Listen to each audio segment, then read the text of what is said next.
नमस्कार. कल्याणचे सांगती या कल्याण चॅप्टर मेंबर्सच्या मुलाखतींच्या घरगुती सोहळ्यात मी मिलिंद विनायक काणे आपण सर्वांचं पुन्हा एकदा मनपूर्वक स्वागत करतो. मित्रांनो, आज आपण भेटणार आहोत कल्याण चॅप्टर मेंबरच्या core team member Ashwini Hadap यांना. कल्याणमधील सर्वात जुने 50 वर्षांपेक्षा अधिक काळ चालू असलेले आणि अतिशय यश कमवलेले हडप क्लासेसच्या सर्वेसर्वा. अश्विनी, नमस्कार. नमस्कार. आज तू इथे आलीस आणि वेळात वेळ काढून आज आम्हाला मुलाखत देणार आहेस, गप्पा मारणार आहेस, याबद्दल तुझे एकदा आभार मानतो. थँक्यू. तुम्हाला पण आभार मला बोलवल्याबद्दल आणि चान्स दिल्याबद्दल की I can give an interview. Thank you so much. सुरुवात करायची? शुअर. ग्रेट.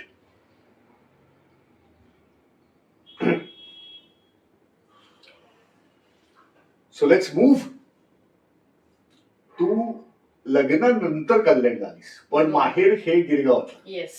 सो त्या दृष्टीने आपला फार माझा तुझ्याबद्दल फार जास्त सॉफ्ट कॉर्नर आहे. कारण गिरगावातलं बालपण म्हणजे काय मी समजू शकतो. रॉबर्ट परी शाळा होते नाही, सेंट कोलंबा गर्ल्स हायस्कूल. अच्छा, सेंट कोलंबा. ग्रेट. नाना चौकात. अगदी अगदी अतिशय सुप्रसिद्ध शाळा, सेंट कोलंबा. सुप्रसिद्ध आणि oldest girls school in Bombay. Fantastic. So तिकडनंच सुरुवात करू आपण. शाळा, कॉलेज आणि गिरगावातलं बालपण. माझा जन्म कराडचा आहे, बर. पण आम्ही पहिल्यापासून गिरगावातच राहतो. म्हणजे जन्मानंतर मी गिरगावातच राहिली आहे. बर. आणि माझी शाळा सेंट कोलंबा गर्ल्स हायस्कूल नाना चौकात होती. बरोबर. आणि माझी 11वी नंतर मी केपीबी हिंदुजा कॉलेज जे चर्नी रोड स्टेशनच्या जवळ आहे, बरोबर. तिथे माझं कॉमर्स ग्रॅज्युएशन झालं. आणि मग मी एमकॉम केलं आणि side by side me CA करत होते. माझं सीए इंटर झालेलं आहे.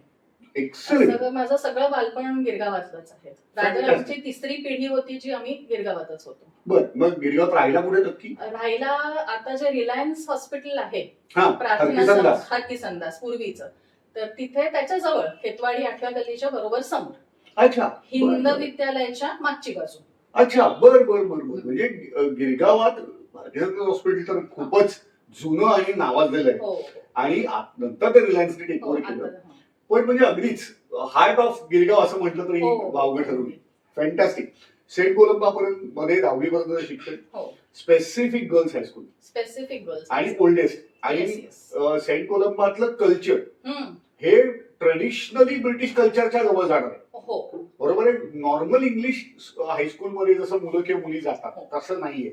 सो मग तुला कॉलेजला गेल्यानंतर असा काही विशेष फरक जाणवला किंवा त्रास झाला त्याचा? नाही, त्रास नाही झाला. पण म्हणजे सेंट कोलंबामध्ये डिसिप्लिनला खूप महत्व होतं आणि मुलींची शाळा असल्यामुळे थोडा फरक वाटला. म्हणजे एकदम मुलांशी कम्युनिकेट करताना किंवा मुलांना असं कधी एवढं मुलांना बघितलं नव्हतं, त्यामुळे थोडा फरक पडला. पण एवढा नाही, मी रुळले लगेच. अच्छा. म्हणजे कम्युनिकेट करणं किंवा आपल्याकडे एवढी सगळी मुलं कॉलेजमध्ये आहेत याचा त्रास नाही? अजिबात नाही, अजिबात. फॅन्टॅस्टिक. हिंदुजा सुद्धा एक नावाजलेलं कॉलेज आहे आणि स्पेसिफिक कॉमर्स. येस. हे हिंदुजाचं वैशिष्ट्य आहे. अगदी स्टेशन जवळ. हो, अगदी. तर कॉलेजच्या काही गमती जमती आठवणी आहेत? गमती जमती म्हणजे आम्ही खूपच टाइमपास करायचो लेक्चर्स झाली की. पण त्याच्यानंतर झालं असं की मी 12वी नंतर लगेच माझं सीएचं माझा फाउंडेशन कोर्स झाला. त्यामुळे जवळजवळ मी 12वी नंतर आर्टिकलशिप आणि ह्याच्यामध्येच होते. त्यामुळे कॉलेजचा तेवढा पुरताच वेळ मी टाइमपास करायचे. बाकीच्या वेळ माझं लगेच आर्टिकलशिप, ती पण आमच्या कॉलेजच्या गेटच्या बाहेरच मेहता भवन जे होतं तिथे परांजपे आणि परांजपेकडे माझी आर्टिकलशिप झाली. त्यामुळे कॉलेजमधनं उतरलं की थेट ऑफिसला. करेक्ट. आणि मग 8 नंतरच मी घरी पोहोचायचे. करेक्ट. म्हणजे त्याच्यानंतर काही प्रश्नच येत नाही. पण कॉलेजमध्ये 11वी 12वी काही नव्हतं तेव्हा खूप एन्जॉय केलं आणि खूप मजा केली आम्ही. आमचा ग्रुपही मोठा आहे आणि आम्ही अजूनही कॉन्टॅक्ट मध्ये आहोत. हे सर्वात आम्ही दरवर्षी एकदा भेटतोच. वा, फॅन्टॅस्टिक. म्हणजे कॉलेजचा ग्रुप अजूनही टच मध्ये आहे, सगळेजण कॉन्टॅक्ट मध्ये आणि भेटतात, हे फार विशेष आहे. हो, अगदी. ग्रेट. शाळेतला पण आहे? शाळेतलाही आहे. रादर शाळेतल्या पण 2-3 मैत्रिणी तर अगदी माझ्या नर्सरी आणि पहिलीपासूनच्या मैत्रिणी अजूनही आहेत आणि आम्ही वर्षातनं सारख्या भेटतो. वा, अगदी एकदाच नाही भेटत, जास्ती वेळेला भेटतो. म्हणजे अजूनही त्या गिरगावात राहतात? नाही, एक जण दादरला आणि एक जण पुण्याला. अच्छा. पण somehow you manage and meet. somehow we manage and meet. Fantastic. Great. Sameer Hadap बरोबर लग्न केलंस आणि तू गिरगावातून डायरेक्ट कल्याण झालीस. सो माझ्या मते हे ट्रान्झिशन जे हे गिरगावात जन्मलेल्या कोणालाही, म्हणजे मी गिरगावचं वैशिष्ट्य म्हणून सांगत नाही हो. की मी मला कल्याणला कमी लेखायचं अजिबात नाही, बरोबर. पण त्या काळी म्हणजे साधारणपणे 2005 साधारण 19 वर्ष झाली, हो. हे 20व्या वर्षात तू आहेस लग्नानंतर, पण तेव्हा हे ट्रान्झिशन फार मोठं होतं असं वाटलं तुला त्यावेळेस?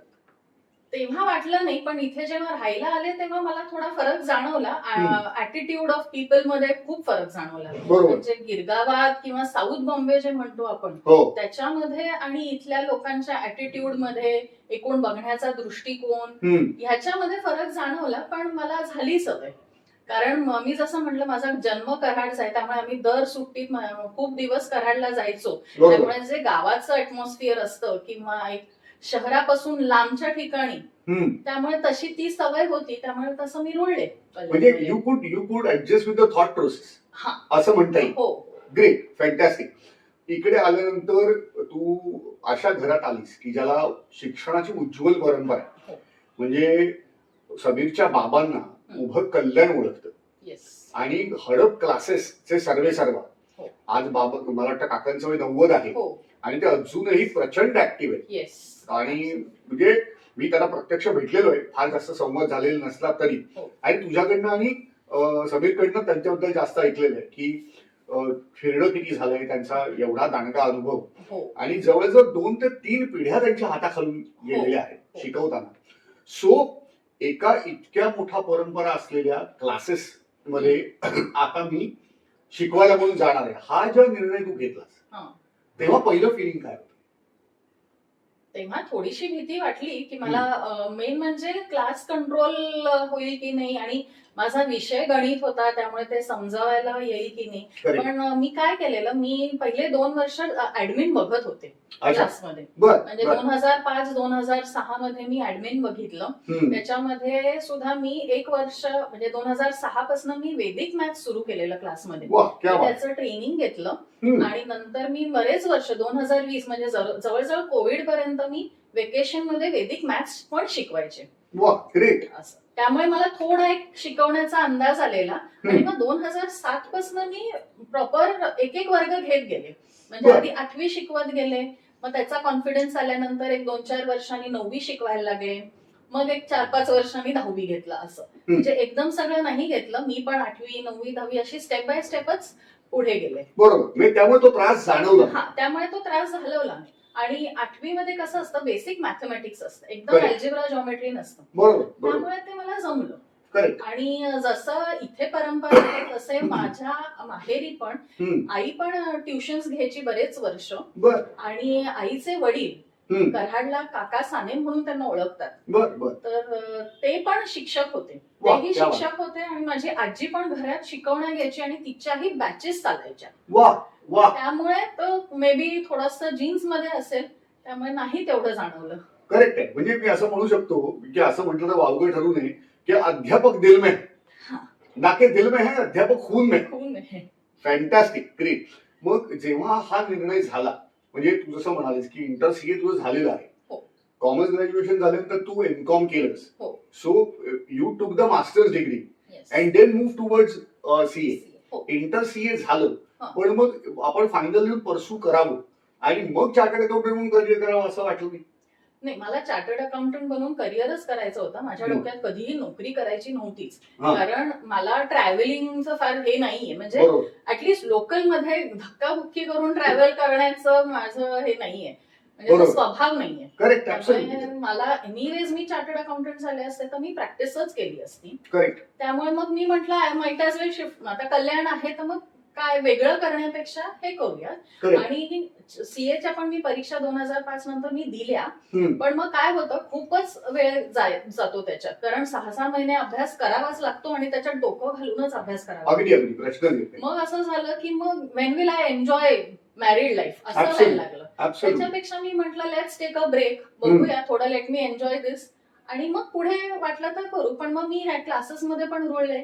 मग मी काही फार अजून विचार नाही केला. मी अजूनही बुक्स टाकलेली नाहीये. बघू आता. करेक्ट. म्हणजे प्रॉब्ली आरोही 10वी झाल्यानंतर अजून एक चान्स घेऊ शकतेस. मे बी. हो. की that might be the time slot where you can focus. Yes. Fantastic, great. जेव्हा तू निर्णय तुला झाला की ठीक आहे, आता तू सांगितलंस की क्लासमध्ये रुळले, मग तिथेच तू शिकवायला लागलीस, ऍडमिनचा 2 वर्ष अनुभव घेतलास, त्यामुळे तुला बॅकएंडला काय ऑपरेशन चालतात हे माहिती होतं. जे जितकं तितकंच महत्वाचं असतं जितकं समोरून शिकवणारी व्यक्ती असते. कारण काय ऍडमिशन्स होत असताना आपल्याकडे किती मुलं येत आहेत, त्यांना काय हवंय काय नकोय, बॅकग्राऊंड त्यांची, हे सगळं पण बघायला लागतं. सो हे झाल्यानंतर जेव्हा तू प्रत्यक्ष निर्णय घेतलास की ठीक आहे आता 8वी शिकव मग 9वी शिकव, तेव्हा समीर आणि तुझे सासरे दोघांकडनं तुला पाठिंबा काय मिळाला? हो, अगदी नेहमी पाठिंबा असायचा. रादर समीरच मला पुश करायचा की आता तू 9वी घेऊन बघ, निदान एखादा चॅप्टर घे, बघ कसं होतंय. आणि मुळात मला सीए करत असल्यामुळे अभ्यासच करायची सवय खूप असल्यामुळे मी 9वीचं जसं बुक आता शिकवायचं म्हटल्यावरती मी ऍक्च्युअली सगळी सम सॉल्व्ह करायचे. म्हणजे माझ्याकडे एक माझी कॉपी असायची बरोबर स्टार्टिंगला, बरोबर, आणि म्हणजे बघून लागायचं नाही शिकवायला, पण एक मी सॉल्व्ह केलेलं असलं की काय डिफिकल्टीज किंवा मला काय अडलंय हे पण होऊ शकतं, कारण गॅप खूप गेलेली असते. निश्चितपणे मी 9वी केलं आणि 9वी शिकवायला लागले, त्याच्यामध्ये बरीच गॅप झालेली असते आणि पोर्शनही बदललेला असणार. पोर्शनही बदललेला होता, त्यामुळे मी ऍक्च्युली सॉल्व्ह केलं, त्यामुळे तसं काही वाटलं नाही. जॉमेट्रीचं कधी कधी बघायला लागायचं किंवा मग लेक्चरच्या आधी मी बघायचे, गो थ्रू करायचे आणि मग लेक्चर घ्यायचे. पण पाठिंबा नेहमीच राहिला, सासऱ्यांचा पण, सासूबाईंचाही राहिला आणि समीरचा तर अर्थातच होता, प्रश्नच नाही. पण मग तुला काही अडलं स्पेसिफिक की जॉमेट्रिक म्हणा किंवा मॅथ्स मध्ये म्हणा हे सम येत नाहीये किंवा प्रॉब्ली तो कॉन्सेप्ट गॅप गेल्यामुळे, तर सासरे मदत करायचे किंवा त्यांचा स्पेसिफिक गायडन्स असेल? नाही, सासऱ्यांचे विषय लँग्वेजेस होते पहिल्यापासून, पण माझी जी जाऊ आहे श्रुती, ती पण मॅथ्सच शिकवायची, ती पण क्लासमध्येच शिकवायची. 2017 पर्यंत दीर आणि जाऊ पण क्लासमध्येच शिकवायचे. त्याच्यानंतर तिला शाळेमध्ये मग आम्ही दोघींनी ऍक्च्युली बीएड केलं एकत्र. एकाच वेळेला दोघींनी 2014 मध्ये बीएड केलं आणि त्याच्यानंतर तिला पेस मध्ये आणि आता ती पोदार मध्ये शिकवते. तर मग काही अडलं की मग मी तिला विचारायचं. रेफरन्स पॉइंट म्हणून ती आहे. एक्सेलंट. इव्हन आता सुद्धा मला कधी काही वाटलं तर तिला विचारू शकते, कारण ती सीबीएसई बोर्डाला 11वी-12वी शिकवते. वा, ग्रेट, फॅन्टॅस्टिक. आणि 2014 म्हणजे फार लांब जायची गरज नाही, 10 वर्षांपूर्वीच झालं. हो, 10 वर्षापूर्वी मी बीएड केलं आणि त्याच्या आधीच्या 2007 मध्ये मी डिप्लोमा इन संस्कृत पण केलं. अरे वा, ही न्यूज आहे. हो, कारण काय व्हायचं तेव्हा मी जेव्हा क्लासमध्ये जॉईन केलं तेव्हा मला कळायचं की क्लासमध्ये ऍक्च्युअल ऑपरेशन्सच्या वेळेला खूप प्रॉब्लेम येतात. जसं संस्कृतचे टीचर्स असायच्या पण त्या मराठी मीडियमला शिकवणाऱ्या टीचर्स असायच्या, मग त्याच्यामुळे ग्रॅमरचे जे स्पेसिफिक वर्ड्स असतात किंवा ट्रान्सलेशन असतात ह्याच्यामध्ये खूप प्रॉब्लेम यायचा मुलांना. त्यामुळे मग समीर म्हणाला, म्हणजे मला मुळात आवड आहे ऍज आय टोल्ड यू, त्यामुळे मग मी युनिव्हर्सिटीमधनं डिप्लोमा केला संस्कृतचा 2 वर्ष. आणि मग मी संस्कृत पण शिकवायचे. पण मग पुढे पुढे असं झालं की मग खूप विषय माझ्या डोक्यावर यायला लागले. मग संस्कृतला आता टीचर मिळतात, कारण आता कल्याणमध्ये बऱ्याच शाळांमध्ये संस्कृत असतं. पूर्वी फक्त वाणी विद्यालयामध्ये संस्कृत होतं. आता लूज म्हणा, केसी गांधी म्हणा, सर्व शाळांमध्ये संस्कृत आहे. आता टीचर्सही आहेत. मग आता रिव्हिजन पार्ट मी करवते. किंवा जे घोकून घ्यायचं असतं, जे प्रॅक्टिस करून घ्यायची असते, तो सगळा भाग मी करवते आणि टीचर फक्त शिकवून जातात. ग्रेट. पण मग जसं तू म्हणाली संस्कृतचा डिप्लोमा, मित्रांनो ही न्यूज आहे की चार्टर्ड अकाउंटंट इंटर झालेलं आहे, हे गप्पांच्या ओघात मला आधीपासून माहिती होतं, पण बीएड केलेलं ही जशी न्यूज होती मला, तसंच 2 वर्षांचा संस्कृत डिप्लोमा आहे हेही आम्हाला पहिल्यांदा कळलं. परत एकदा सांगतो, हाच या सगळ्या मुलाखतींच्या यशाचा पाया आहे की आपल्याला आपल्याच कलिगबद्दल कितीतरी गोष्टी ज्या नवीन आहेत आपल्याकरता हे माहिती नाही, पण आज या माध्यमातून ते कळत आहे. माझा अगदी सहज आलेला प्रश्न आहे की मग संस्कृतचा डिप्लोमा करावा, ठीक आहे, मी परत या बॅकग्राऊंडला येतो. Being in Saint Columba, Sanskrit will be difficult, कारण जर आपण घरात संस्कृत बोलत नसू आणि संस्कृत आपण घरात बोलत नाही, म्हणजे श्री देसाई कुलोत्पन्न हा अशी सुरुवात होत नाही, सुप्रभात म्हणतात. सो मग असं हे का करावं असं तुला वाटतं? जसं मी म्हटलं, that was the need of the hour. कारण आम्हाला नेहमी प्रॉब्लेम यायचा आणि मग मुलांना, म्हणजे मग काय होतं, मग लोक जर बाहेर मुलांनी ऍडमिशन घेतली दुसऱ्या फक्त एका विषयासाठी, तर मग ते टायमिंग होत नाही, आपण ऍज अ क्लास ग्रो होत नाही.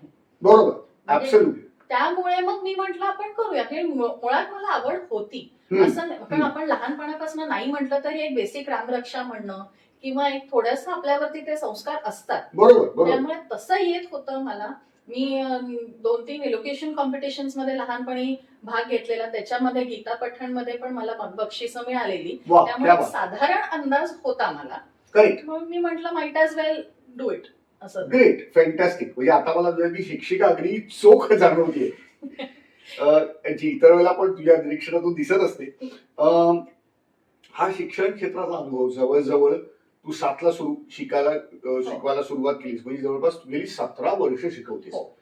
तर मला असं स्पेसिफिकली विचारलं आवडेल की 17 वर्ष क्लासेसमध्ये शिकवतात, सुरुवात केल्यानंतरची पिढी जी आता 17 वर्षांनी मोठी झालेली असणार आहे आणि आता येणारी क्लिकवरची पिढी, याच्यात तुला काय फरक झाला? खूप फरक असतो. मुळात पहिला जेव्हा मी शिकवायला सुरुवात केली तेव्हा मुलं खूप साधी होती, त्यांना जिव्हाळा वाटायचा आणि तशी बऱ्यापैकी त्यांना आपली भीती असायची. आता काय झालं आहे, आता मुळात खूप फास्ट झालं आहे सगळं. त्यातून कोविड नंतर मुलांना इतक्या सगळ्या गोष्टी क्विक ह्याची सवय झाली आहे. मोबाईल म्हणा, इंटरनेट म्हणा, या सगळ्या सवयीमुळे त्यांना असं अटेन्शन स्पॅन कमी असतो त्यांचा. करेक्ट. आणि तेवढा जीव लावत नाहीत असं मला कधी कधी जाणवतं. असं सगळेच नाहीत, पण असं असतात काही मुलं की फक्त तेवढ्यापुरतं येतात, शिकतात नाही जातात. बरोबर. तसं नाही. पूर्वीच्या मुलांबरोबर आमचे अजूनही रिलेशन आहेत, अजूनही घरी येतात. एक्झॅक्टली. जो तो आमचा म्हणजे 10वी झाल्यानंतरही असेच यायचे, गप्पा मारायचे, सर कैसे हो क्या हो, मग बसायचे, मजा करायची, जायचे. बरोबर. तसं आता एकूण कमी झालं आहे. डिसिप्लिन थोडी कमी झाली आहे. नक्कीच. अशा या गोष्टी आहेत. पण आम्ही पण त्याच्याबरोबर चेंज होत गेलो. माझ्यामध्येही मला डेव्हलपमेंट दिसली. म्हणजे माझ्या आधी एवढा आवाज आणि ह्याचा खूप म्हणजे फरक पडायचा मला. आता मी पण शांत होत गेले. पूर्वीसारखी आता चिडत नाही. आता मी त्यांच्या कलेने कसं घ्यायचं हे मलाही आता जमायला लागलं. बरोबर. म्हणजे आपल्यालाही बदल करता आला पाहिजे हे निश्चितच आहे आणि तो तू बदल केलेला आहे. पण जे तू आता म्हणालीस, म्हणजे मी अस्रानी साहेबांची एक मुलाखत ऐकली होती, सुप्रसिद्ध विनोदी नट. तर त्यांनी त्या मुलाखतीत सांगितलेलं होतं की आमच्या वेळेला जेव्हा आम्ही शूटिंग करायचो, हे सगळ्यात सुप्रसिद्ध नट म्हणजे अमजद खान, अमिताभ बच्चन, संजीव कुमार, शशी कपूर किंवा त्यांचे पेक्षा वरचे सिनियर मनोज कुमार, राजकुमार वगैरे. तर शूटिंग संपल्यानंतर घरासारखं वातावरण असायचं. म्हणजे आम्ही सेटवरच सुरू करायचो जेवायला, कोणतरी नाश्ता आणलेला आहे, मग चहाची ऑर्डर व्हायची, मग कधीतरी इकडनंच एखाद्याच्या घरी जेवायला जायचंय, मग गप्पांची मैफिल, गाणी, असं सगळं असायचं. आणि म्हणजे तो सेट हे स्वतःच्या घरच्या सारखा असायचा. इव्हन आम्ही असा कधी विचार केला नाही की मला एवढे पैसे मिळतात, माझं एवढंच काम आहे, त्याच्यात मी निघून जाणार. पण आता मी जे बघतो ते तसं नाहीये. एकमेकांकडे पाहून हसणं हे पण नसतं. माणूस येतो, ज्याच्या त्याच्या व्हॅनिटी व्हॅनमध्ये असतो, स्क्रिप्ट घेतो, येतात, आय डिलिव्हर द डायलॉग, माझा scene done, today's work is done, मी चाललो, बाय बाय. तर एक्झॅक्टली मला तसं वाटतं की आज क्लासमध्ये पण तेच झालेलं आहे, जे तू जिव्हाळ्याचा विषय म्हणालीस. की मला आठवतं की आपल्या पिढीत होतं की 10वी 12वी ग्रॅज्युएशन सुद्धा जर आपले शिक्षक रस्त्यातून येताना समोर भेटले तर आपण आपोआप खाली वाकायचो नमस्कार करायला, किंवा काय म्हणताय टीचर, काय म्हणताय सर, ही देवाणघेवाण होती जी आता होत नाही. मला असं वाटतं क्लिकच्या जनरेशनचा हा फरक प्रचंड आहे. म्हणजे तेव्हा म्हणजे अजून सुद्धा जेव्हा बाबा असतात तेव्हा त्यांचे विद्यार्थी येतात त्यांना ते रिस्पेक्ट वाटतो. आता जेव्हा मुलं येतात तेव्हा त्यांना आम्ही फ्रेंड वाटतो. म्हणजे हा एक पॉझिटिव्ह पॉइंटही घेता येईल किंवा आपण जसं घेऊ तसं. पण त्यांना आम्हाला म्हणजे ते मोकळेही झाले आहेत मुलं. नक्कीच. एवढा अगदी दरारा हा प्रकार राहिलेला नाहीये. प्रश्नच नाही. पण असंही आहे म्हणजे both ways. Both ways as you take it. बरोबर. आणि आपण जर पॉझिटिव्हली घेतो, कारण काय शेवटी शिक्षक मित्र असणं याचा अर्थ बऱ्याच गोष्टी जर वेळेत मोकळेपणाने बोलल्या गेल्या, विश्वास असेल तर संभाव्य धोके सुद्धा टीनेज मध्ये कळू शकतात. तेच मला म्हणजे आता सुद्धा म्हणजे हे ऍक्च्युअली इम्पॉर्टंट पॉइंट आहे की आम्ही फ्रेंड वाटल्यामुळे मुलं आमच्याशी इतकं बोलतात, इतक्या गोष्टी आम्हाला सांगतात की शाळेत काय चाललं आहे, कोणाचं काय चाललं आहे, या सगळ्या गोष्टी आम्हाला माहिती असतात, ज्या कधी कधी त्याच्या डेव्हलपमेंटसाठी किंवा सायकोलॉजीसाठी ते इम्पॉर्टंट होतं. पण मुलं प्रत्येक वेळेला पेरेंट्सशी बोलतातच असं नाही. हे फार महत्त्वाचं. As an elderly person if we know तर आम्ही त्यांना ऍट टाइम्स गाईडही करू शकतो नक्कीच किंवा त्यांना त्या मोड मधनं बाहेरही काढू शकतो. नक्कीच त्यामुळे आताच्या काळात म्हटलं तर आम्ही फ्रेंड असणं खूप इम्पॉर्टंट आहे. नक्कीच विदाउट अ डाउट. म्हणजे if you look at it positively तर it's a blessing in this guise. Yes. Great. सुरुवातीला डेफिनेटली काही अडचणी आल्या असतील ज्या आता नसतील, तर त्या अडचणींबद्दल ऐकायला आवडेल. अडचणी म्हणजे मला बेसिकली खूप रागच यायचा आधी, कारण बरं. मी स्वतः खूप डिसिप्लिन्ड आहे आणि मुलांचं लिखाण, अक्षर, प्रेझेंटेशन असं, तर त्याच्यामुळे मला मुळात थोडासा राग पटकन यायचा, थोडा पेशन्स लेवल कमी होता. हीच एक अडचण होती. बरं. फक्त मी हे बाकीच्या जे म्हणजे जसे दीर जाऊ आहेत किंवा बरोबर. समीर आहे, या लोकांना बघून बघून मी पण थोडे माझे रागाचे लेवल्स कमी आणले आणि आता मी थोडं लाईटलीही घेते. मी जसं म्हटलं तसं, जसं ते बदलत गेले मुलं, तसं मी पण आता थोडं लाईटली घेते. त्यांच्या कलेने घेऊन मग बरोबर. थोडे चेंजेस त्यांच्यात हळूहळू करते. म्हणजे नाव युअर एन्जॉईंग. Yes, definitely. ठीक आहे. आता आहे वाकडा अक्षर हा. किंवा काही येतात हो. डिसिप्लिन जाऊ दे. जाऊ दे. यू कुड now let go. Yes yes. Fantastic. Great. याच्या पुढे हर क्लासेस मध्येच राहायचं आणि हेच कंटिन्यू करत असा प्लॅन का अजून काही वेगळे प्लॅन? वेगळे प्लॅन म्हणजे आता तरी हेच आहे. Already we have completed 54 years in the same field. Absolutely. त्यामुळे 60 तर आहे डोक्यामध्ये, विजन मध्ये आहेच. बरोबर. पण ह्याच्या व्यतिरिक्त आम्ही 2012 मध्ये ग्लोबल होरायझन्स म्हणून एक स्टार्ट केलं. एक्झॅक्टली. यामध्ये ज्या मुलांना अब्रॉड जायचं असेल त्यांना आम्ही कॉलेज सिलेक्शन, कोर्स सिलेक्शन किंवा त्याच्यासाठी लागणाऱ्या ज्या हे आहेत, सपोज लोन आहे, विजा कन्सल्टन्सी, या सगळ्याला आम्ही हेल्प करतो. बरं. ते सुद्धा 2012 मध्ये जेव्हा आम्ही स्टार्ट केलं तेव्हा we were the first one to start it in Kalyan. हो, म्हणजे लवली. असं झालं की बाबांनी we were the first English medium class to start in Kalyan in Correct. 1970. आणि फॅन्टॅस्टिक. आता हे 2012 मध्ये we were the first people to start abroad consultancy in Kalyan. Fantastic. That fantastic. Also, म्हणजे ते सुद्धा मुलांमुळेच आम्हाला हे झालं की मुलांना सारखं म्हणजे जेव्हा काही काउन्सिलिंग हवं असेल तर प्रत्येक वेळेला ठाण्याला जा किंवा मग बरोबर. मुंबईला जा असं व्हायला लागलं. तर मग वी थॉट की why not we should start म्हणून. ऍब्सोल्युटली. त्यामुळे आम्ही ते स्टार्ट केलं. फॅन्टॅस्टिक. मी त्याच प्रश्नाकडे येणार होतो प्लॅनिंग झाल्यानंतर की म्हटलं ग्लोबल होरायझन्स हा तू 1 मिनिट मध्ये सुद्धा मांडतेस आणि अतिशय महत्वाचा विषय आहे तो मुलांच्या दृष्टीने. आणि मी ज्या क्लासमध्ये जातो त्याच क्लासमध्ये जर मला काउन्सिलिंग मिळत असेल तर कम्फर्ट झोनही खूप असतो. येस. प्रश्नच नाही. मग त्याची ही जी संधी तू सांगितलंस किंवा ठाण्यात जायला लागतं, मुंबईला जायला लागतं, त्या कल्पनेतून आली. येस. मग आता ह्याच्याकडे पालकांचा आणि मुलांचा रिस्पॉन्स कसा आहे? त्यांना छान वाटतं, कारण वी ऍक्च्युली म्हणजे असं नाहीये की कसंही करून मुलाला आपल्याला पाठवायचंच आहे. त्यामुळे एखादा मुलगा जर आमच्याकडे आधी स्टुडंट असेल तर आम्हाला त्याची मानसिकता माहिती असते. बरोबर. त्यामुळे we can actually guide him. कधीतरी आम्ही त्याला सांगतो तू वेळ घे, बघ तू, if you can stay abroad for 2 years. Correct. कारण absolutely. It is not easy. तुम्ही एकटे असता का? एकटे असता आणि प्रत्येकाची मानसिकता वेगळी असते. असं काही निश्चितपणे. प्रत्येक जण तिथे जाऊन लांब वेगळ्या देशात वेगळ्या ठिकाणी राहूच शकतं असं नाहीये. बरोबर आहे, बरोबर. त्यामुळे असंही आम्ही गाईड करतो. त्यामुळे मुलांना आवडतं. शिवाय कधी कधी असं होतं की मुलांना त्यांनी ग्रॅज्युएशन एका पर्टिक्युलर फील्ड मध्ये केलेलं असतं पण त्यांचं पॅशन दुसरं असतं.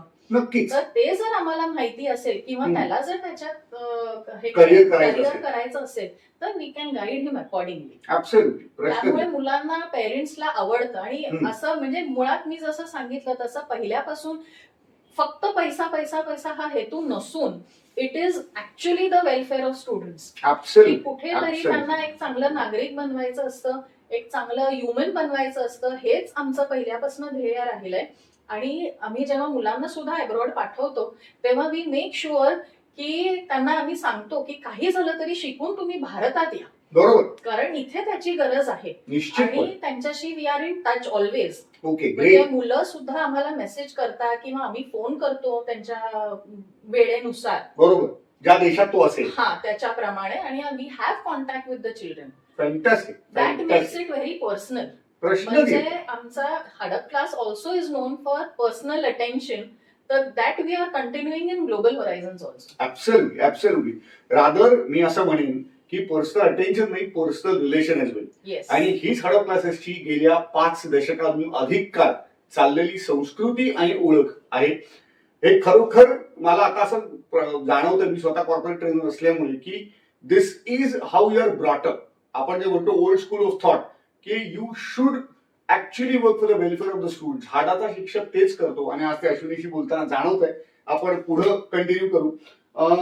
लग्नानंतर जेव्हा इथे आलीस, निश्चितच आपल्या काही आवडीनिवडी असतात लहानपणापासून जपलेल्या, तर त्या आवडीनिवडी अजूनही जपतेस का? हो, मला गाण्याची आवड आहे आणि वाचनाची आवड आहे. वा. तर दोन्हीही मी करते. गाण्याचं म्हणजे मी ऍक्च्युली 4 परीक्षा दिल्या आहेत क्लासिकलच्या. त्यामुळे मी गाणी आता म्हणायला होत नाही, पण निदान मी ऐकते तरी. नाही, पण तू गायलीस की ते कळतं की त्याचा अभ्यास आहे व्यवस्थित म्हणून. हो, मी इथे गायन समाजात पण 2-3 वर्ष जात होते क्लासला. वा, ग्रेट. आणि मग क्लासचं जसं मी जसं म्हटलं स्टेप बाय स्टेप मी वाढवत गेले, तसं मग गाणं थोडं मागे राहिलं. पण अर्थात गाणी ऐकणं आणि वाचन हे दोन्ही माझं चालू असतं. ग्रेट. म्हणजे हे तुझे पॅशन्स आहे. येस. की मोकळ्या वेळेत काय जर करत असेल अश्विनी, तर वाचते भरपूर. येस. आणि गाणी म्हणते आणि गाणी ऐकते सुद्धा. भरपूर. काही स्पेसिफिक गाण्यांचं आहे, हिंदी, मराठी किंवा क्लासिकल, सुगम संगीत, असं काही? सगळं ऐकते मी, सगळं ऐकते. अच्छा. हिंदी, मराठी सगळं मला आवडच आहे, त्यामुळे मी सगळंच ऐकते. Even ghazals at times great. मला आवडतात. आणि गझल्स ऐकायला तयारीचा कान लागतो. हो.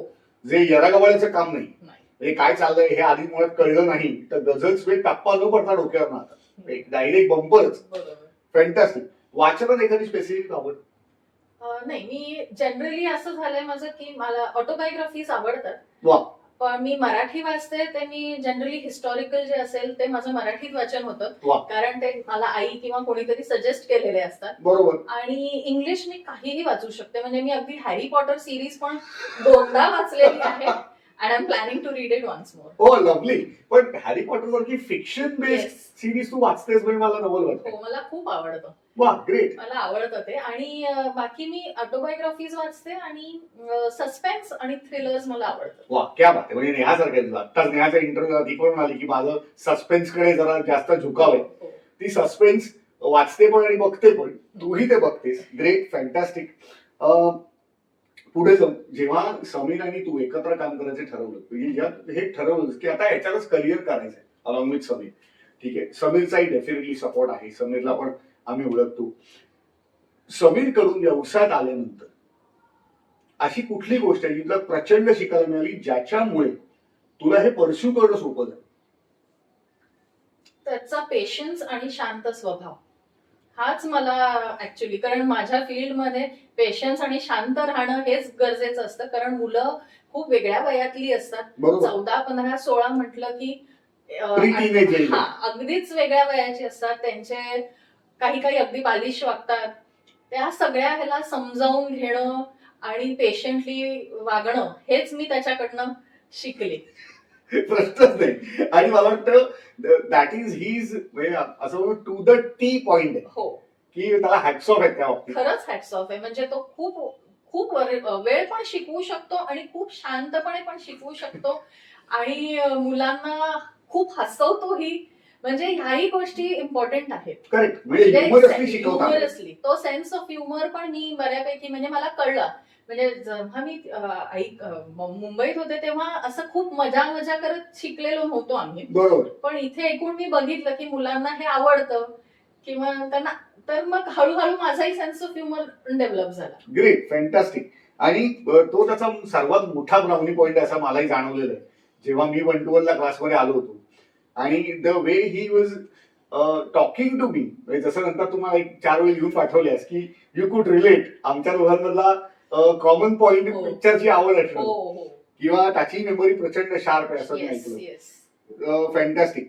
आवडी छंद हे तू परस्यू करतेस, म्हणजे जसं तू म्हणालीस पुस्तकं वाचतेस किंवा गाण्याचं परस्यू करतेस आणि करिअर म्हणून समीर करतेस. समीर नवरा म्हणून तुला कसा वाटतो? म्हणजे नवरा म्हणून जास्त समजून घेणं सोपं आहे का डील करणं सोपं आहे? किंवा मला उलट असं विचारायला आवडेल की नवरा आणि कलिग, कारण एकत्र शिकवता म्हणलं नाही जर कलिग घेतलं, येस. राईट? सो कलिग आणि नवरा यात साम्य काय आणि भेद काय? हा मग वेगळाच. नवरा म्हणून छान वाटतं, कलिग म्हणून म्हणजे असं सांगता नाही येणार मला, कारण we are always together. Correct, absolutely. म्हणून म्हटलं. हा म्हणजे तसं.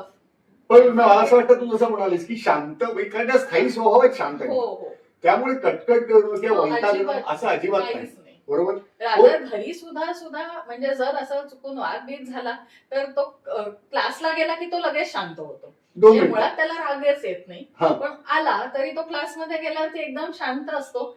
त्यामुळे तसं हे नाही मला. म्हणजे it does not stretch beyond the no no at all. नाही, अजिबातच नाही नाही, तो घरी आल्यावरती परत तो समीरच असतो. ग्रेट. आपण आता तुझ्या मुलीवर येऊ. आरोही माझी तुला अतिशय गोड मुलगी आणि तिचं ऑब्झर्वेशन कमालीच आहे. हे मी ऑब्झर्व केलेलं आहे. येस. आणि ती तुला काय काय काय काय काय कसं कानाशी लागून सांगत असते. Like a typical pre teenage girl. Yes yes. शांत असते ती, पण तिचं अतिशय माइन्यूट ऑब्झर्वेशन असतं. तर थोडासा मला आरोहीबद्दल आहे का?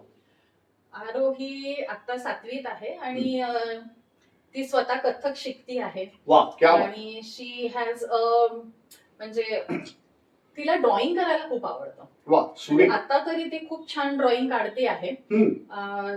तर बाकी तिचं ऑब्झर्वेशन छान आहे. तिलाही समीर सारखं पिक्चर बघायला आवडतात. तिला ते बरं. लक्षात राहतात, डायलॉग्स लक्षात राहतात आणि कधी कधी तिला ते रिलेटही करता येतात. एखादा डायलॉग आम्हालाही ऐकवते. वा, पण ऑब्झर्वेशन स्किल्स आर गुड.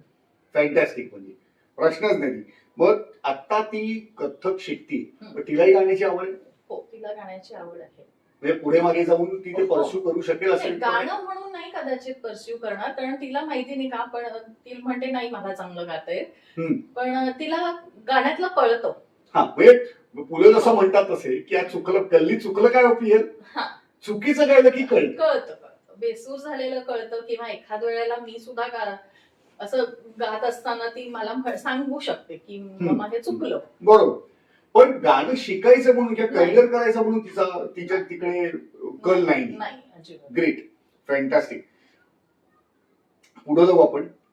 तू साधारणपणे वर्ष 1.5 वर्षापूर्वी नेटवर्किंग फोरम जॉईन केलास बीबीएनजी म्हणून, आणि तेव्हापासूनचा तुझा बीबीएनजीचा प्रवास आहे. साधारण 6 महिन्यांपूर्वी तू कोर्टिंग मध्ये आलीस बरोबर. आणि मग तुझा कोर्टिंगचा प्रवास सुरू झाला. एकंदर नेटवर्किंग फोरमवर आल्यानंतर तुझ्यात काय बदल झाला असं तुला?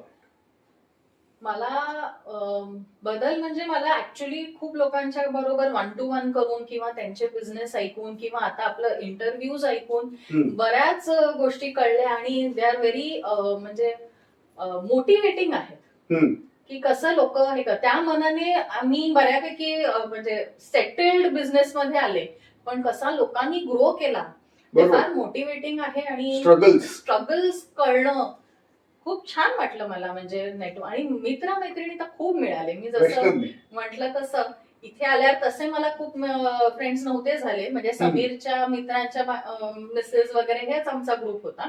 पण इथे आल्यावरती मला फ्रेंड्स खूप झाले. बघण्याचा दृष्टिकोन एक प्रत्येकाचा वेगळा असतो. आमचं कसं व्हायचं, आम्ही एकाच फॅमिलीतले सगळेच शिक्षक असल्यामुळे एक टिपिकल एक वेगळा दृष्टिकोन आणि सगळ्यांचा तो तसाच होतो. पण इथे वेगवेगळ्या लोकांशी मिसळल्यानंतर वेगवेगळे दृष्टिकोन बघायला मिळतात. ते फार छान वाटलं. आणि मला असं वाटतं शिक्षकाला हे दृष्टिकोनही कळणं फार महत्वाचं आहे for on development. Excellent. Courting मध्ये काम करताना कसं वाटतं? खूप छान वाटतं आहे. आपण काही इनपुट देऊ शकतो आहे. आणि कसं म्हणजे मला मुळात आतलं फंक्शनिंग सगळं कसं असतं हे पण बघायला आवडतं. नक्कीच. त्यामुळे मला आवडतंय. आणि तू पण मितभाषी असल्यामुळे तू जेवढं बोलतेस त्याच्या दुप्पट तिप्पट तुझं ऑब्झर्वेशन असतं. आणि मग तुझी इनपुट जी काही येतात, मला काय चॅप्टरींना काय, ती खरोखर प्रशंसनीय असतात. की म्हणजे ते कळतं की हा it's a thought out observation and then the input is come. Great. मला आठवलं तू आता बोलताना की आपल्या चॅप्टरींनी पण सांगितलं होतं की जन्म डोंबिवलीचा, मग कल्याणला आलो. पण कल्याणला विशेष मित्र नव्हते आणि बीबीएनजी जॉईन केल्यानंतर 19ला मित्र परिवार अचानक वाढला. सो मला वाटतं तोच तुझाही अनुभव आहे. एक असा विशिष्ट ठळक व्यावसायिक फायदा जो तुला वाटतो की नेटवर्किंग फोरमवर जॉईन झाल्यानंतर होतो किंवा बीबीएनजी मुळे झाला? ओळखी खूप झाल्या माझ्या मेन. म्हणजे मला क्लास म्हणून वी हॅड सेटल्ड ऑलरेडी, तसा हे नव्हता. पण फॉर ग्लोबल होरायझन्स म्हणा किंवा हे जे वेगवेगळे लोक आपल्या चॅप्टरचे म्हणा किंवा बाकीच्या चॅप्टर्सचे जे भेटत गेले बरोबर. त्याच्यामुळे खूप फायदा झाला. म्हणजे बेसिकली आपण जेव्हा बोलतो तेव्हा बऱ्याच गोष्टी आपल्याला अशा कळतात. असं पिन पॉइंट करून सांगायला नाही येणार मला कदाचित, पण त्या त्या वेळेला त्या नोट केल्या जातात. Correct, absolutely. की ह्या खूप इम्पॉर्टंट आहेत गोष्टी. In a way it helps in prospecting. Yes, fantastic, great. मित्रांनो, मुलाखत मस्त रंगलेली आहे आणि आता आपण मुलाखतीच्या शेवटच्या भागात आलो आहोत. आपण आता अश्विनीला विचारणार आहोत 10 खुमासदार प्रश्न रॅपिड फायर राऊंड मध्ये. अश्विनी तयार? येस. फॅन्टॅस्टिक. प्रश्न क्रमांक 1, तुला उत्तर जसं सुचेल तसं द्यायचं आहे. ओके. अश्विनी मोकळ्या वेळेत काय करते? समीर बरोबर गप्पा मारते, गाणी म्हणते, का आवडते पुस्तक वाचते? आवडतं पुस्तक वाचते आणि गाणी म्हणते, दोन्ही. ग्रेट. म्हणजे depends on the case. On the case. Yes. Great. क्लासमध्ये शिकवताना सर्वात मोठी अडचण कोणती येते? मुलांबरोबर जुळवून घेणे, डोकं शांत ठेवणे, का क्लिष्ट विषय सोप्या भाषेत समजावणे? डोकं शांत ठेवणे हाच एक मोठा पॉइंट आहे. ग्रेट, प्रश्नच नाही. आणि मुळात शांत पिंड तुझा नाहीये विज कम्पेअर्ड टू समीर. तिसरा प्रश्न, समीर कडून व्यावसायिक दृष्ट्या कोणती गोष्ट शिकायला मिळाली? मुलांचं काउन्सिलिंग कसं शिकवायचं, का एखाद्या विषयाची तयारी शिक्षक म्हणून कशी करायची? मुलांचं काउन्सिलिंगच मी त्याच्याकडनं शिकले. कारण मी जसं म्हटलं तसं मी मुंबईत असल्यामुळे शिक्षक सगळे बाहेरून सबब्स मधनं यायचे, त्यामुळे असं 1 to 1 म्हणजे तेवढ्या पुरतेच रिलेशन असायचे. कल्याणमध्ये कसं होतं, मुलं घरी येतात, बोलतात, म्हणजे ते मी जसं म्हटलं फ्रेंडली रिलेशन, म्हणजे शिक्षक आणि फ्रेंड हा कन्सेप्ट माझ्या डोक्यात नव्हता. त्यामुळे तो मला इथे येऊन डेव्हलप करता आला. आणि समीर जसं मुलांशी बोलतो एखादा फ्रेंड म्हणून किंवा त्यांना गाईड म्हणून, म्हणजे he is actually a friend philosopher guide, हा मी प्रकार त्याच्याकडनं शिकले. वाटाड्या. येस. Great, fantastic. रादर माझ्या सासूबाईही तशा होत्या. अच्छा, बर. ग्रेट. म्हणजे त्याच्याकडे पण ते जीन्स मधून आलेलं आहे हे म्हणता येईल. येस. म्हणजे बाबा हे शिक्षक म्हणून स्ट्रिक्ट होते, त्यामुळे मुलं अजूनही जर जुने विद्यार्थी आले तरी ते सर म्हणून घाबरतात किंवा त्यांना ते सर म्हणून वाटतात. व्हेअरएज आईंकडे जेव्हा मुलं यायची 5 स्टुडंट, तेव्हा ते एक मदरली फिगर किंवा एक फ्रेंडली फिगर म्हणून यायचे. मदरली फिलिंग जास्त. Yes, and I could take good from both. I was lucky enough to permutation combination. मला एक्झॅक्टली कळलं की आपण कसं असायला हवं. प्रश्न नाही. आणि that actually adds the flavour. Yes. Fantastic. पुढचा प्रश्न, अश्विनी खरं क्लासेसमध्ये शिकवत नसती तर काय करत असते? गृहिणी, टॅक्स कन्सल्टंट, का एखाद्या कॉलेजमध्ये प्रोफेसर? मी टॅक्स कन्सल्टंट असले असते, कारण मला मुळात खूप आवडतं ते. आणि मी ऑडिट्स मध्ये म्हणजे जवळजवळ मी 10 वर्ष नोकरी आणि आर्टिकलशिप असं मिळून माझं ते 10 वर्षाचा जो स्पॅन होता, मी खूप एन्जॉय केलं. ऑडिट्सला जाणं, वेगवेगळ्या कंपनीज मध्ये जाणं, आत कसं सगळं त्यांचं असतं, किंवा बँक ऑडिट्स करणं, हे सगळं केल्यामुळे मला कधीही अजून सुद्धा मला कोणी चान्स दिला तरी मी जायला आवडेल मला. स्टॅच्युटरी आणि टॅक्स ऑडिट दोन्ही करत होते. एक्सलंट. आणि त्याचं एक्सपोजर फार खूप असतं, छान असतं. आणि त्याच्याने पण खूप रिलेशन्स छान डेव्हलप झाले, ज्यांच्याशी मी अजूनही टच मध्ये आहे. नक्कीच, प्रश्नच येत नाही. आणि सेल्फ डेव्हलपमेंट करता एक्सपोजर खूप कामाला येतं. मी हे स्वानुभवावरून सांगू शकतो. पुढचा प्रश्न, नेटवर्किंग फोरमवर जॉईन झाल्यानंतर कोणता फायदा जास्त झाला असं वाटतं? खूप मित्रमैत्रिणी मिळाले, व्यावसायिक दृष्ट्या खूप शिकता आले, का व्यावसायिक प्रमोशन करण्याची अजून एक मोठी संधी मिळाली? तिन्ही गोष्टी इक्वल झाल्या माझ्यासाठी. कारण मला फ्रेंड्स पण खूप मिळाले आहे. मी जसं म्हटलं तसं प्रत्येक वेळेला 1 to 1 करताना किंवा कोणाचं जेव्हा प्रेझेंटेशन असतं तेव्हा बऱ्याच गोष्टी शिकायला मिळतात. एखाद्या बिझनेसचं आपल्याला आजपर्यंत कसं असतं, बऱ्याच छोट्या छोट्या टिप्स असतात ज्या उपयोगी पडतात. आणि नेटवर्किंग तर आहेच. पुढचा प्रश्न, क्लिष्ट विषयाची तयारी अश्विनी कशी करते? विषयाची तयारी करायला जास्त वेळ देते, समीर कडून टिप्स घेते, का ऑनलाईन रिसर्च करते? ऑनलाईन रिसर्च पण हल्ली मी करते, कारण बऱ्याच गोष्टी हल्ली युट्यूब वरती बऱ्यापैकी सोप्या करून दाखवतात. करेक्ट. पण हे आत्ताचा काळ झाला. पूर्वी मी म्हटलं तसं माझ्या जावेला विचारायचे, हम्म. किंवा अजून एक मॅथ्स टीचर ज्या समीरला मावशी सारख्या आहेत, ज्या पूर्वी लूट्स मध्ये शिकवायच्या, बर त्यांच्याकडनं पण मी स्टार्टिंगला टिप्स घेतलेल्या. बर. जशी मी शिकायला लागले तसं मी एकदा त्यांच्या घरी, ते आता मुलुंडला असतात, hmm. She is almost 90 now, oh but मी त्यांच्याकडे तेव्हा गेलेले, त्यांना मी कसं शिकवू विचारलेलं, किंवा त्या कशा शिकवायच्या, हम्म. आणि मग मी तसंच करते. क्या बात आहे, जबरदस्त. पुढचा प्रश्न, वाद झाल्यावर कोण जास्त वैतागतं, समीर का आरोही? आणि कोणाची समजूत घालणं जास्त कठीण असतं, समीर का आरोही? म्हणजे आता तुझा आणि आरोहीचा वाद आणि तुझा आणि समीरचा वाद याबद्दल प्रश्न. तसं माझा आणि समीरचा वाद झाला की तो क्लासला गेला की तो शांत होतो, त्यामुळे तो तिथे फुल स्टॉप होऊन जातो आणि त्याच्या डोक्यात परत ते राहत नाही. He doesn't have a grudge. आणि आरोहीचं कसं होतं, वाद झाला तरी एक रिलेशन मध्ये फरक आहे, आणि दुसरी गोष्ट ती आता म्हणजे अगदी 7वीत असल्यामुळे, प्री टीन मध्ये असल्यामुळे थोडा वेळ लागतो, पण ती पण बऱ्यापैकी शांतच स्वभावाची आहे, त्यामुळे तसा खूप हे नाही करत, ती हट्ट वगैरे तर अजिबात नाही करत. म्हणजे वाद स्ट्रेच होतच नाही नाही नाही. Great, fantastic. समीर बरोबर कोणत्या विषयावर गप्पा मारायला जास्त मजा येते, सिनेमा, साहित्य का शिक्षकी प्रवास? सिनेमा. हे मी अपेक्षा ठेवली होती की कारण सिनेमा त्याला उत्तर खूप देऊ डायलॉग्स पाठ असतात, खूप त्याला सिनेमा बघायलाही आवडतं, त्याच्या लक्षातही प्रचंड राहतं. हो हो. आणि डायलॉग्स तर असे, म्हणजे तो क्लासमध्ये पण शिकवताना असं अप्रोप्रिएट वेळेला अप्रोप्रिएट डायलॉग करेक्ट हे करू शकतो, डिलिव्हर करू शकतो तो. आणि टायमिंग जुळवणं Yes, yes. हे स्किल असतं. Great, fantastic. पुढचा प्रश्न, कल्याणमध्ये लग्न करून आल्यानंतर सर्वात मोठी अडचण कोणती होती? करमणूक कशी करायची, लोकांची एकंदर मानसिकता समजून कशी घ्यायची, का कल्याण शहरातील प्रवास कसा करायचा? तिन्ही गोष्टी झाल्या माझ्या बाबतीत. मी जसं म्हटलं तसं ऍटिट्यूड मला फरक जाणवला.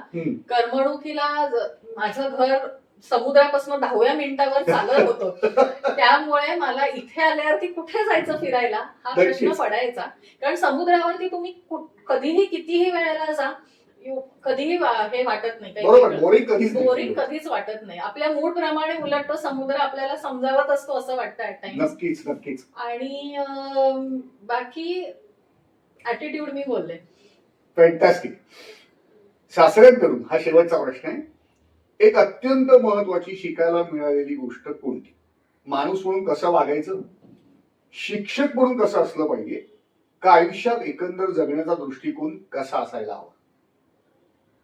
परत तिन्ही गोष्टीच आहेत, कारण त्यांचा इतका अनुभव आहे, म्हणजे मुळात शिक्षक म्हणूनही अनुभव आहे. शिक्षक असताना त्यांनी क्लासेस सुरू केले, त्यामुळे ऍज अन एंटरप्रेन्योर सुद्धा I can take a lot of from him. And he is very organised even at the age of, म्हणजे 90 मध्ये पण त्याचं सगळं लिहिलेलं असतं, ते अजूनही वाचतात. त्याच्यातले त्यांना आवडलेले कोट्स त्यांनी त्यांच्या डायरीमध्ये मेन्शन करून ठेवलेले आहेत. आणि त्यांनी जवळजवळ इंडिया तर ते पूर्ण फिरलेच आहेत, अब्रॉड पण बऱ्याच ठिकाणी गेलेले आहेत. आणि फक्त अब्रॉड जाताना त्यांनी कंपनी थ्रू गेलेत, म्हणजे केसरी म्हणा, किंवा त्यावेळेला मला वाटतं राज ट्रॅव्हल्स होतं त्यांच्या बरोबर. पण इंडिया ते स्वतः रिसर्च करून फाइंड आउट करून ते फिरलेले आहेत, त्यामुळे त्यांचे अनुभव कम्प्लिटली वेगळे आहेत. त्यामुळे तेही मला शिकता आले. आणि आई आणि बाबा दोघंही पहिल्यापासून हेच म्हणतात की माणूस म्हणून आणि you should be known as your self. Absolutely. Being a human. आधी नाव करा, पैसा विल फॉलो, आला ठीक आहे, पण you should be a human. Correct, absolutely. आणि if you are known as a better human, money becomes a by product at the end of the day. प्रश्नच येत नाही. फॅन्टॅस्टिक. अश्विनी, हा रॅपिड फायर मधला शेवटचा प्रश्न होता. अप्रतिम उत्तर दिलीस आणि मजा आली. मित्रांनो, आपण शेवटच्या टप्प्यात आलो बघ. अश्विनी बरोबर अतिशय सुंदर आज मुलाखत झाली. तिने मनापासून गप्पा मारल्या आणि एका मॉडर्न शिक्षिकेचा सगळा प्रवास आपल्याला जाणून घेता आला. आज आपण इथेच थांबूया. तू आज इथे आलीस, आम्हाला वेळ दिलास, त्याबद्दल thank you so much. And wish you all the best for your future journey. मित्रांनो, पुढल्या भागात अशाच एका नवीन मेंबरला घेऊन परत एकदा भेटू. तोपर्यंत काळजी घ्या. धन्यवाद.